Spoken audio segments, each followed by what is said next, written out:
The sound of a door slamming echoed through the small town of Willow Creek, Montana Territory, 1876, as Winifred Harding stood on the porch of the only home she'd known for the past 5 years, her belongings piled in a trunk at her feet and tears streaming down her face.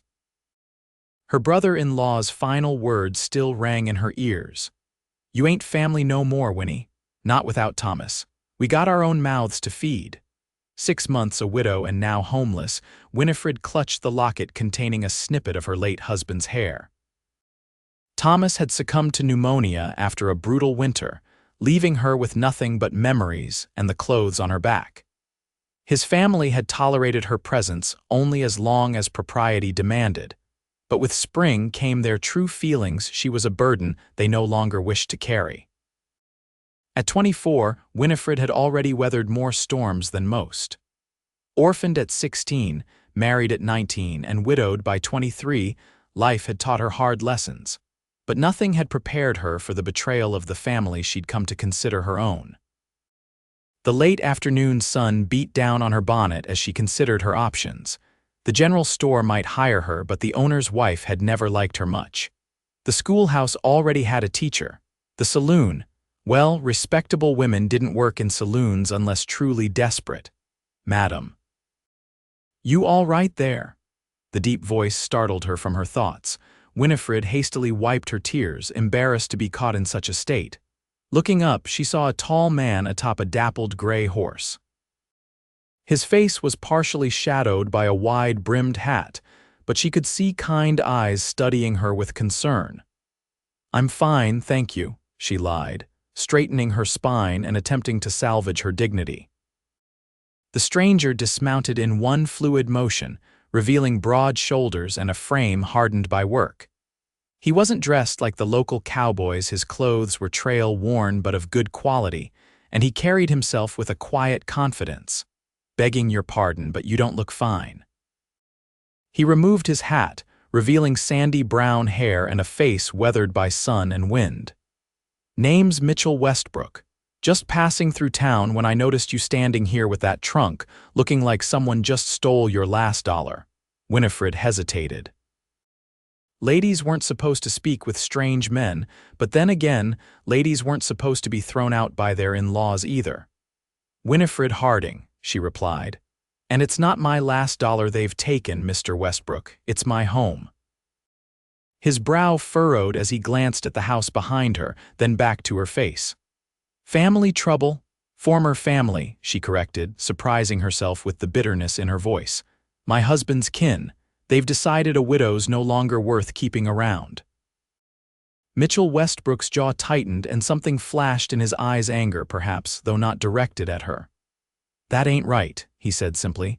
"Where will you go?" The question brought fresh tears to her eyes, which she blinked away furiously. "I haven't quite figured that part out yet." He looked at her for a long moment, then at the setting sun. "Night's coming on. You got any friends in town?" Winifred shook her head. "No one who could take me in. Thomas and I kept to ourselves mostly." Mitchell ran a hand through his hair, considering. "I've got a camp set up just outside town. It's not much, but there's a fire and enough food for 2. You'd be safe there while you figure things out." Every instinct told Winifred to refuse. Going off with a stranger, a man, would be scandalous at best, dangerous at worst. Yet something in Mitchell Westbrook's steady gaze made her pause. There was no leering, no hidden agenda she could detect, just a genuine offer of help. "Why would you do that for someone you don't know?" she asked suspiciously. A sad smile crossed his face. "Because 6 years ago my sister was widowed with a young child. Her husband's family treated her much the same way. No one helped her." He looked away briefly. "She didn't survive the winter." The simple honesty in his voice convinced her more than any elaborate explanation could have. Winifred nodded slowly. "Thank you, Mr. Westbrook. I accept your offer, but just for tonight." "Just for tonight," he agreed, lifting her trunk as if it weighed nothing. "And please call me Mitch." As they walked toward his horse, Winifred was acutely aware of the curtains twitching in neighboring windows. By morning, her reputation would be in tatters, but she realized with a surprising sense of freedom that she no longer cared what the town thought of her. Mitch secured her trunk to his saddle and helped her mount the horse before climbing up behind her. The proximity to a man other than her husband made Winifred tense, but necessity overrode propriety. "Hold tight," he instructed, and then they were moving, leaving behind the house and the life she'd known. Mitchell's camp was simple but well-organized: a small fire, a lean-to shelter, and a pack mule tethered nearby. He helped her down from the horse with strong, steady hands. "It's not much," he apologized, gesturing to the campsite. "It's more than I had an hour ago," Winifred replied honestly. As Mitch tended to his horse, Winifred stood awkwardly beside the fire, unsure of her place in this strange new situation.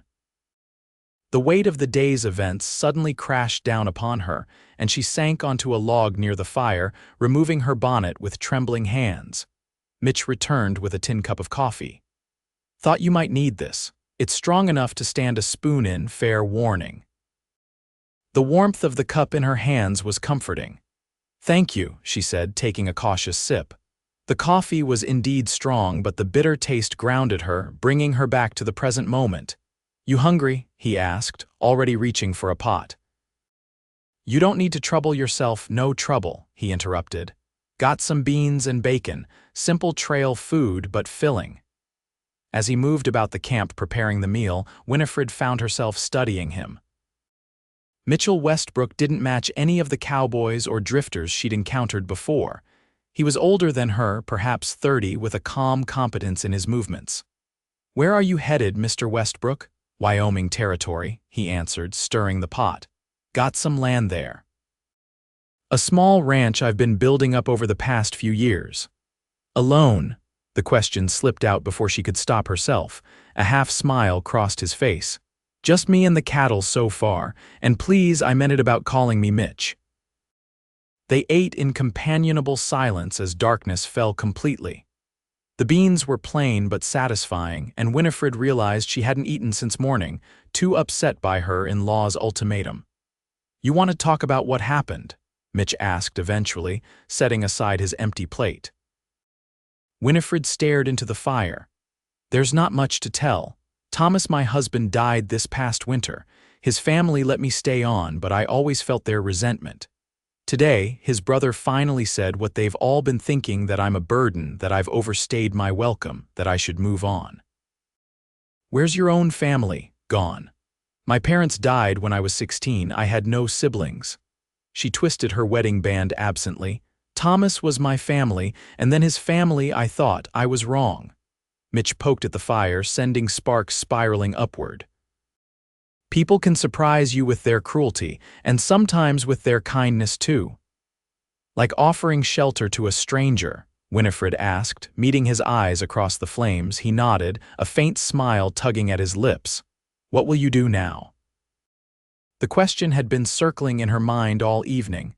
"I have a little money saved, not much but enough to get somewhere. I just don't know where that somewhere should be." "What skills do you have?" "I can sew, cook, clean. I taught the neighbor children their letters for a while." She sighed. "Nothing extraordinary." "Those are valuable skills out west," Mitch said thoughtfully. "Any town would be lucky to have you." Winifred appreciated his kind words, but reality was harsher. A woman alone had few respectable options.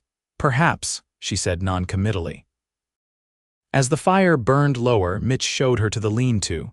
"You take this, I'll sleep by the fire." "I can't take your shelter. You can and you will," he said firmly. "I've slept under the stars more nights than I can count."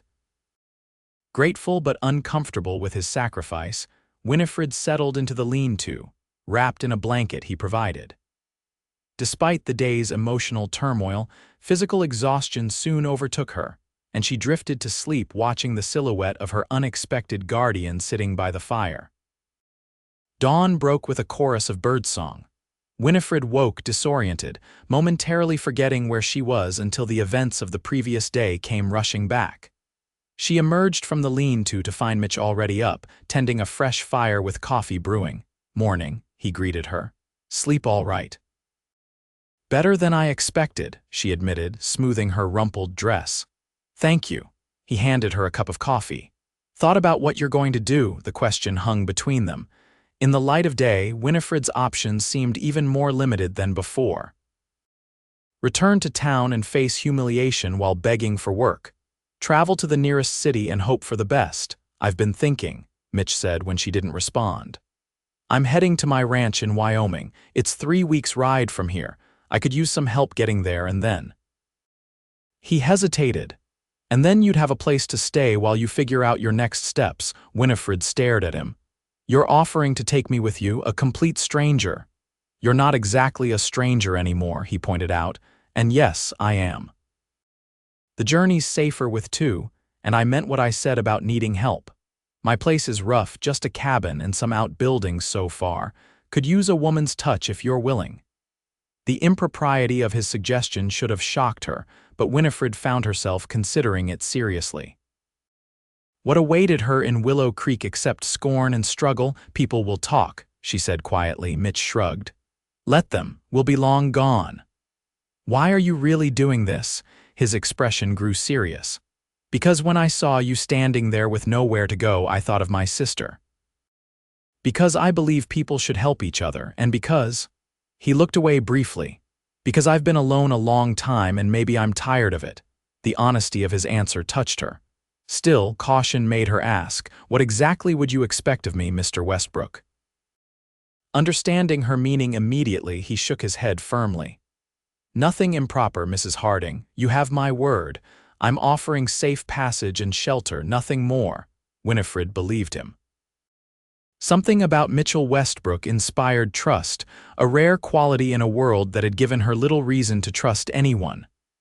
I need to think, she said finally. Of course, take your time. While Mitch packed up the camp, Winifred walked a short distance away, watching the sunrise paint the Montana hills golden. The decision before her was momentous: stay and face certain hardship or venture into the unknown with a man she barely knew. Thomas would want her to be safe, to build a new life. Her in-laws had made it clear she had no place with them. What was holding her in Willow Creek except memories? Returning to camp, she found Mitch waiting patiently, his horse and mule saddled. I'll go with you, she said firmly. To Wyoming. Relief and something warmer flashed in his eyes. You won't regret it. I need to get a few things from town first. Of course, we can head in together. The ride back to Willow Creek was brief. Mitch waited with the horses while Winifred entered the general store, ignoring the whispers that followed her. She purchased supplies for the journey, practical items that would serve her in her new life. The shopkeeper's wife leaned across the counter. Folks are saying you left with that stranger yesterday. Mrs. Harding, have you considered your reputation? Winifred counted out her coins carefully. My reputation was decided the moment my husband's family put me out. I'm making my own way now. Outside, she found Mitch fending off questions from the town sheriff. Everything all right? She asked, approaching them. The sheriff turned to her. Mrs. Harding, this man hasn't coerced you in any way, has he? Not at all, Sheriff. Mr. Westbrook offered me assistance when my own family would not. He's escorting me to Wyoming territory where I have prospects. The lie came easily, a small protection for both of them. The sheriff seemed unconvinced but had no grounds to interfere. Be careful on the trail. There's been reports of outlaws between here and Fort Laramie. We'll keep our wits about us, Mitch assured him. As they rode out of town, Winifred felt a strange mixture of grief and liberation. She was leaving behind the only life she'd known, but also the pain of rejection. You didn't have to lie for me back there, Mitch said once they were beyond the town limits. I didn't lie. I do have prospects in Wyoming now, don't I? She replied with a small smile. He chuckled. I suppose you do at that. The first week on the trail was a learning experience for Winifred. Though she'd grown up in the West, she'd never traveled this way before. Mitch was patient, teaching her how to make and break camp efficiently, how to care for the horses, how to read the land. They settled into a routine, rising at dawn, riding until midday, resting during the hottest hours, then continuing until dusk. Mitch was respectful of her privacy, always ensuring she had space to herself when needed. At night, they would sit by the fire and talk. Mitch told her about his time as a cavalry scout during the war, his years driving cattle from Texas, and finally his dream of building his own ranch. Winifred shared stories of her childhood in Minnesota before her family moved west, her courtship with Thomas, the simple life they'd planned together. "He sounds like a good man," Mitch said one evening after she described Thomas's gentle nature. "He was," Winifred agreed, the familiar ache of loss present but somehow less sharp than before. "Kind and honest, not very ambitious but hardworking. You loved him." "I did." She stared into the flames. "But I'm beginning to realize I can honor his memory without letting it define my future." Mitch nodded thoughtfully. Wise words. On the 10th day, they encountered their first real trouble. They'd stopped near a creek to water the horses when Mitch suddenly tensed, his hand moving to the revolver at his hip. "What is it?" Winifred whispered. "Riders coming. 3, maybe 4. His voice was low, urgent. "Get behind those rocks. Take this." He handed her a small derringer. "Just in case." Heart pounding, Winifred took shelter as 4 rough-looking men approached their camp. From her hiding place, she could hear their conversation. "Afternoon," one called out to Mitch. "Fine day for traveling." "That it is," Mitch responded casually, though Winifred could see the tension in his stance. "Traveling alone?" Another asked, eyeing their supplies. "Just me and my thoughts," Mitch replied evenly. The leader, a bearded man with a scar running down his cheek, dismounted. "Looks like a lot of supplies for one man. I believe in being prepared." The men exchanged glances, their intentions becoming clear. "We're a bit short on supplies ourselves. Maybe you'd be willing to share." Mitch's hand rested near his gun. "I'm afraid I only have what I need." The atmosphere grew tense as the men spread out slightly. Winifred's fingers tightened around the derringer. "Now, that's not very neighborly," the leader said, his hand moving toward his own weapon. "We could just take what we want." "You could try," Mitch replied, his voice deadly calm. What happened next occurred so quickly that Winifred barely registered it. As the leader drew his gun, Mitch was faster, firing a warning shot into the ground at the man's feet. "Next one won't miss," Mitch warned. "I've got no quarrel with you, but I won't be robbed." The standoff lasted several agonizing seconds before the leader backed down. "Keep your supplies, ain't worth dying over." As the men rode away, Mitch called out, "There's a town 12 miles east. Work to be had for men willing to earn their keep honestly." Once they were gone, Winifred emerged from hiding, trembling slightly. "Are they really going to leave us alone?" "They will," Mitch said confidently. "They're desperate but not stupid." "Let's move on anyway, find another spot to camp tonight." That evening, as they sat by a new fire miles from the encounter, Winifred studied Mitch with new eyes. "You handled that situation like you've done it before." "I've met my share of desperate men," he acknowledged. "Most don't want trouble if they can avoid it." "Thank you," she said quietly, "for protecting us." He met her gaze across the fire. "I wouldn't let anything happen to you, Winnie."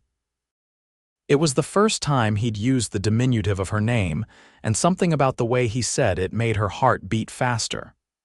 She looked away, suddenly confused by her reaction.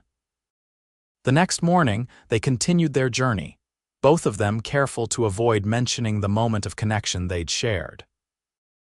Yet Winifred found herself watching Mitch more closely, the confident way he sat in the saddle, his gentle handling of the animals, the quiet strength in his hands as he helped her down from her horse each evening. By the end of the second week, they'd crossed into Wyoming territory. The landscape changed, becoming more rugged, with vast expanses of rolling prairie interrupted by dramatic buttes and mesas. "We're making good time," Mitch told her as they crested a hill. "Should reach the ranch in about 5 days." Winifred felt a surprising twinge of disappointment that their journey was nearing its end. She'd grown accustomed to their companionship, the easy rhythm of their days together. "What's troubling you?" Mitch asked, noticing her expression. "Nothing," she said quickly. "Just thinking about what comes next, having second thoughts." "No," she assured him. I'm grateful for your help. I've grown comfortable with you. The admission hung between them, more revealing than she'd intended. Mitch's eyes softened. I've enjoyed your company too, Winnie, more than I expected to. That night, a spring storm caught them by surprise. They barely had time to set up the canvas tarp before rain began pouring down, accompanied by fierce wind. Huddled beneath their makeshift shelter, they sat closer than usual, necessity overriding propriety. Sorry about this, Mitch said over the drumming of rain. Should have seen it coming. It's hardly your fault, Winifred replied, shivering slightly as a gust of wind drove rain beneath the edge of the tarp. Without hesitation, Mitch removed his coat and placed it around her shoulders. Here, you'll freeze, she protested. I've weathered worse. His arm remained around her, a tentative gesture of comfort that he seemed ready to withdraw at the slightest sign of discomfort from her. Instead of pulling away, Winifred found herself leaning into his warmth. Tell me more about your ranch, she said, needing distraction from their proximity. It's 160 acres of good grazing land with a creek running through it. The cabin's small, just 2 rooms so far, but solid. I've been adding to my herd each year, up to about 40 head now. It sounds wonderful, she said sincerely. It's lonely, he admitted quietly. Beautiful, but lonely. The honesty in his voice made her look up, finding his face inches from hers. For a breathless moment, they simply gazed at each other, the sound of rain creating a private world around them. Winnie, he murmured, her name almost a question. She didn't move away when he slowly, carefully lowered his head. His lips touched hers with gentle hesitation, giving her every opportunity to refuse. Instead, she found herself responding, her hand coming up to rest against his chest. The kiss deepened, awakening feelings Winifred had thought buried with her husband. When they finally parted, both were breathing unsteadily. I shouldn't have done that, Mitch said, though his eyes told a different story. I wanted you to, she confessed, surprising herself with her boldness. His expression grew serious. I don't want you to think this is why I offered to help you, that I expected anything. I know that, she assured him. You've been nothing but honorable. They sat in silence for a moment, the rain still pounding around them. What happens when we reach your ranch? Winifred finally asked. That depends on what you want, Winnie. He took her hand, his thumb gently caressing her palm. I meant what I said about you staying as long as you need. No expectations, but I'd be lying if I said I hadn't come to care for you these past weeks. The admission both thrilled and frightened her.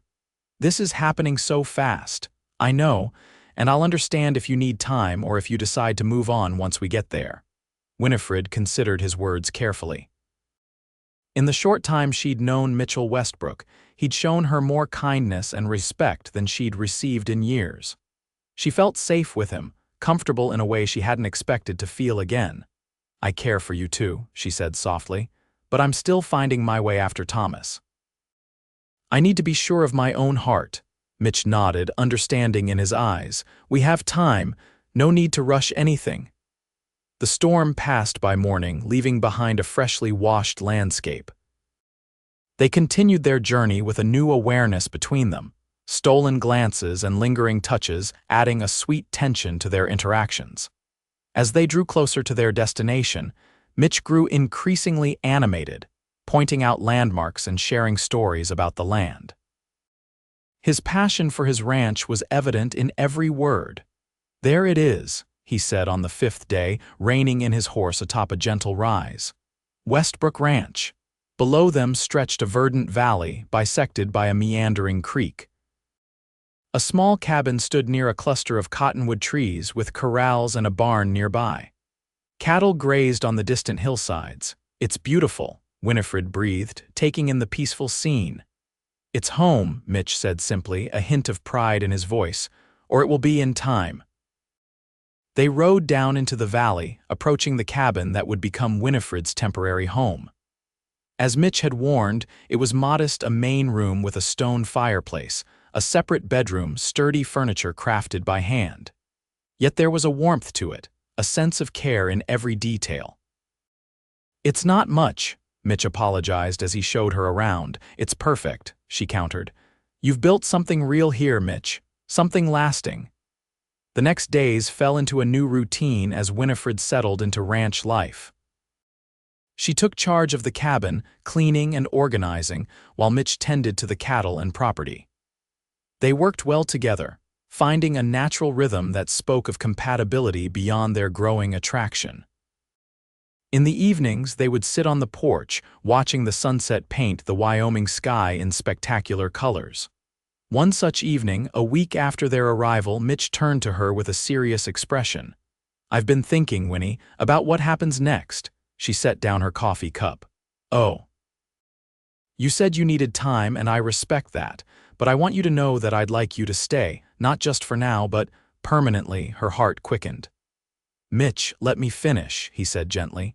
"When I found you on that porch in Willow Creek, something inside me knew you were important. These weeks with you have been the happiest I can remember. I'm not asking for promises yet, just a chance to see if this could be something real for both of us." Winifred looked out at the land stretching before them, this place that already felt more like home than anywhere she'd been since Thomas died. Then she looked at the man beside her, steady, kind, patient Mitchell Westbrook, who had offered help when she needed it most and asked for nothing in return. "I'd like to stay," she said quietly, "to see where this leads us." The smile that lit his face warmed her to her core. He took her hand, bringing it to his lips in a gesture that was both respectful and intimate. "That's all I ask." Spring turned to summer, and Winifred and Mitch fell into the gentle dance of two people learning each other's rhythms. They worked side by side during the day, Winifred tending to a vegetable garden she'd planted, Mitch expanding the corrals and making improvements to the cabin. Though he continued to sleep in the barn, giving her the cabin to herself, their evenings were spent together, talking late into the night. Winifred found herself laughing more, the shadow of grief receding further each day. She began to make plans: curtains for the windows, expanding the garden, perhaps chickens next spring. Future plans that included Mitch and the life they might build together. One golden afternoon in late August, Mitch rode in from checking the herd to find Winifred on the porch, sewing a quilt from scraps of fabric she'd salvaged. "That's pretty," he commented, settling beside her after washing up. "It's for the cabin," she explained. "Winter will be here before we know it." He repeated, a smile playing at his lips. "I like the sound of that." Winifred set aside her sewing. "Mitch, there's something I've been wanting to say." His expression grew serious as he turned to face her fully. "What is it?" "When we met, I was lost. Not just without a home, but without purpose. You offered me shelter, but you've given me so much more." She took a deep breath. "I've come to love this place, and I've come to love you." The words, once spoken, lifted a weight she hadn't realized she'd been carrying.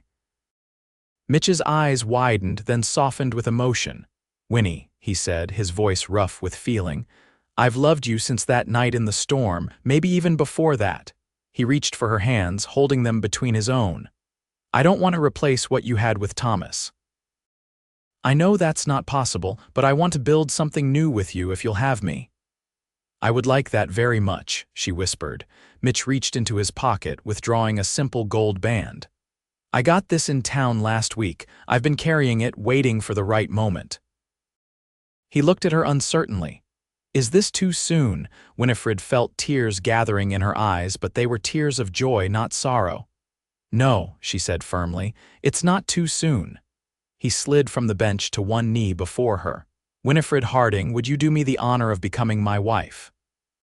Of making this ranch our home together?" "Yes," she answered without hesitation. "Yes, Mitch."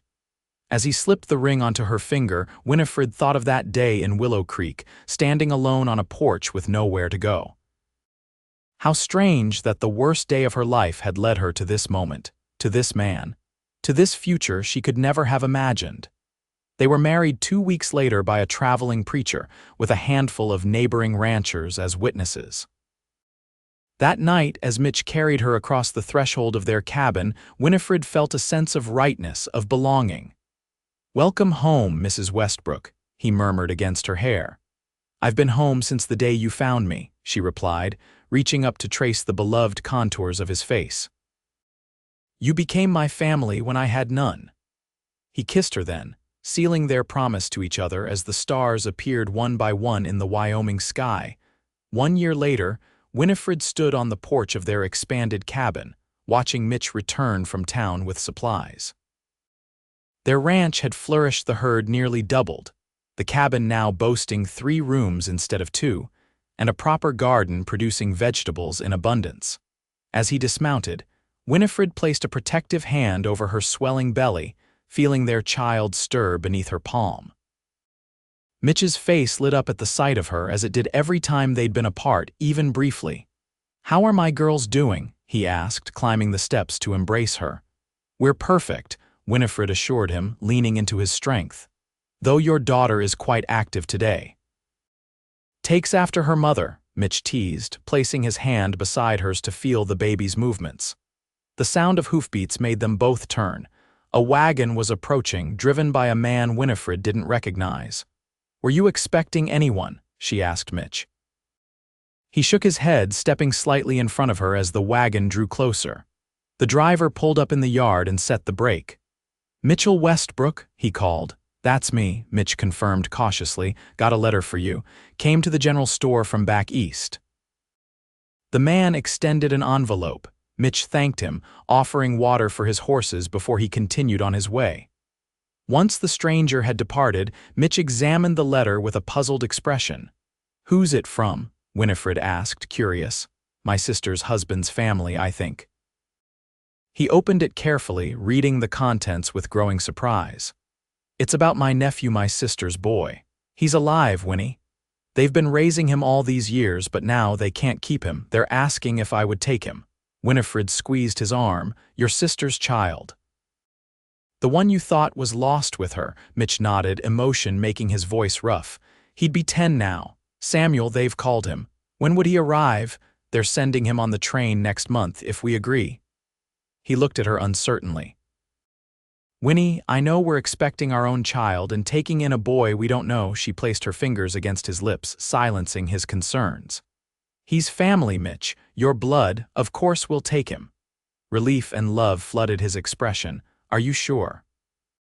"When I stood alone that day in Willow Creek, you rode up and offered me a place in your life. You said I was family now." She smiled, tears of happiness gathering in her eyes. "How could we do any less for your nephew?" Mitch gathered her close, his strong arms gentle around her and their unborn child. "I love you, Winifred Westbrook, and I love you," she whispered against his chest. "Our family is growing just as it should." As the sun set over their ranch, painting the Wyoming sky in shades of gold and purple, Winifred reflected on the journey that had brought her here. From widow cast aside to beloved wife, from homeless to home builder, from alone to surrounded by family both present and coming. Life had taken everything from her once, only to give her more than she'd ever dreamed possible. In Mitchell Westbrook, she had found not just a husband, but a partner who understood that family wasn't always about blood. Sometimes it was about the choice to stand beside someone when the world had turned its back. That night, as they lay together planning for their nephew's arrival and their daughter's birth, Winifred said a silent prayer of gratitude for the man who had stopped his horse that fateful day, who had looked at a woman in distress and said, in so many words, "You're my family now."